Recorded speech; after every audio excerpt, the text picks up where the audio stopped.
So I want to make a quick video. These are E39 rear calipers. I just painted them. I was having some trouble before I went and painted them. I test fit with putting these seals in. I went ahead and made this simple tool, and I'll see if I can include it in the comments. But I'm going to show you how it works. It makes installing the seal way easier. I need to take off the tape and stuff, but I'll come back to you in a second. Okay, so I got the tape off. I put the new seal in.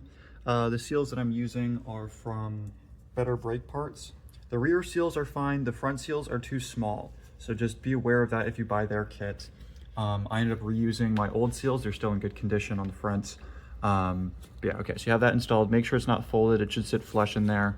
Okay, so now the next piece of the puzzle is to take your piston and just slide that in. If your seal is the correct size, it shouldn't be too terribly difficult. I'm trying not to block the camera here, but just, you know, wiggle it around. She should go in. If she doesn't, no, it's stuck in there now. There we go. Should go in nice. I've been using brake fluid to lube this up. People will recommend using grease. I personally decided not to, just because I don't like the idea of the grease sitting in there permanently in the brake system. I don't mind brake fluid being in there. Obviously it's supposed to be. This is the tool I was talking about that I made, and this is how it works. Okay, you just stick it around the seal. You'll see it fits perfectly around the seal, and then you can just, and again, trying not to block the camera, but you just pull down hard, just like you did when you were installing the piston, and it just slides with a bit of effort, slides right on, and there you go. So now you can see the seal all the way around is perfectly seated, and you can't see it, but even the back, it's good. So made that job a lot easier. When I was trying to do that by hand with punches, it would just, you'd get one side on and the other side would pop off, and it was just a pain. So this was the way that I went. This works really well. Again, I'll try and put it in the description. Okay, this might take me a couple tries. But you want to pull this seal all the way down to the bottom.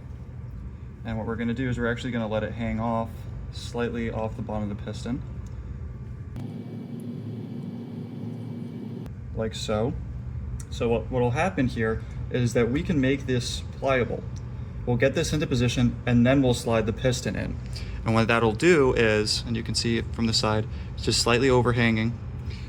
What that'll do is we'll be able to get the sides in, and then as we push down, the piston will expand that and lock it into place. And then once it's locked into place, we'll get the piston in as well over the seal for the piston itself. So just careful. If the boot catches, it can push itself up and out of place, and there you go. So now I'm lined up, so I'm going to push the piston in evenly as possible. There we go, we're in. And on previous attempts, you know, trying to put the piston in and then put the seal on, it would take me like, you know, 20-30 minutes to get it to go right. That took me all of 2 minutes. You know, way easier. And if you just pull down hard, like all the way, that boot will just fall into place. So, and yeah, that's in place now. So this piston is ready to go back on the car, or this caliper is ready to go back on the car. Super, super easy. All the videos that I saw online did not do it this way on both sides. So this is by far the easiest way to do it that I've found. I struggled with this for multiple days. And after doing this a handful of times, this is the way to do it. Do it this way. This tool will be in the description. I need to figure out a way to export this because I made this entirely in the slicer. I'm not sure if it'll export properly, but if not, I'll just recreate it in Fusion. This tool, very simple, very good, works perfectly. And then you saw the technique on the front. You don't need a tool like this. You can get it to work without any tools. I do recommend, if you're going to do this just for disassembly, to have compressed air. If you don't and you're careful, then you can get the pistons out without it, but I think it makes the job a hell of a lot easier.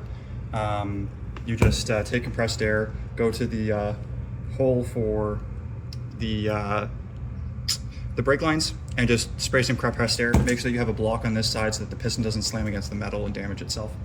Unless you have replacement pistons, I guess in that case just do whatever the hell you want. I'm reusing OEM. Okay, cool. Thanks, guys.